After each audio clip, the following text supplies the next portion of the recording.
Hello, my name is Misty Nida. I'm a paramedic student at Pierpont. Today we're going to talk about a primary assessment. There's about 7 steps to your primary assessment.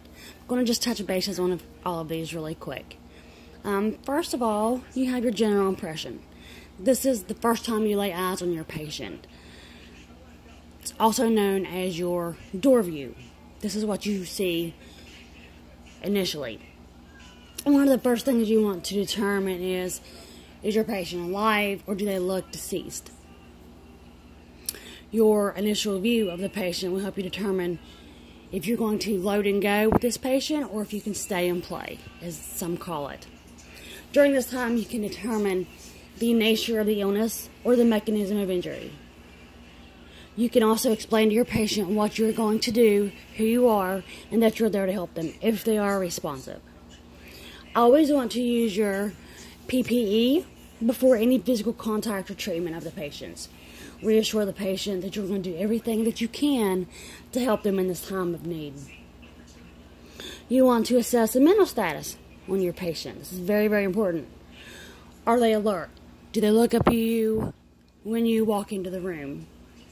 Do they make eye contact? Do they look up only to verbal stimuli? Do they keeping their head down that when you speak, are they looking up at you? Are they responsive to pain, which could be a little pinch on the back of the arm, in the bend of the knee, or a light sternal rub? Never want to inflict pain on these patients when you are assessing them. Can they answer questions appropriately and in a timely manner? Use the AVPU, which is called AVPU. This is a wonderful tool that we can use to determine their mental status in a short time period. Airway. Airway is the number one key to these assessments. Is the patient responsive in speaking? Are they using accessory muscles to breathe? Are they in a tripod position, which is bent over, hands on their knees, trying to suck the air in? Is their collar good? Is it pink? Is it warm? Are they cyanotic? Are they clammy? All of these will help you determine their airway and the chances of them initially being responsive to going unresponsive and not being able to maintain their airway. If your patient is unresponsive, reposition their head. Always use your BLS tools before you go right to ALS. You can reposition their head using jaw thrust maneuver or head tilt maneuver. These are both very simple to do.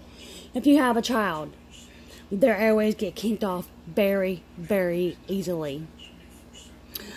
Their upper airways are very flexible, so you can flex them or they get hyperextended really easy. Look for chest rise and fall. Listen for air movement. Do they have snoring respirations or gurgling? This is indicators of an upper airway, a blockage, or an obstruction. Use your portable suction if needed, or if you have them in the truck, use your wall suction.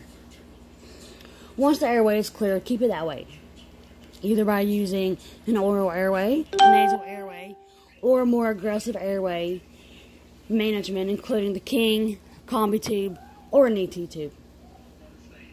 Assess the breathing by confusion. What's their mental status? That's also another clue of their breathing. Being hypoxic and a low oxygen saturation can definitely cause confusion. Are they cyanotic? Are they blue? Their lips, eyes, fingertips, capillary refill. Audible sounds. Can you hear wheezing without needing a stethoscope? Can you hear gurgling? Can you hear stridor? Is their nasal passages flaring? Is their breathing rapid, slow, or shallow? Look for rate and quality.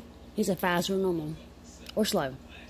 Circulation. Look at their skin. Is it pink, which is the normal color? Is it cyanotic, which you've already touched bases on? Is it blue? Check a radial pulse. If it's absent, check a carotid. That's an easy indicator of poor perfusion. You also want to note what the pulse is. Is it rapid or normal?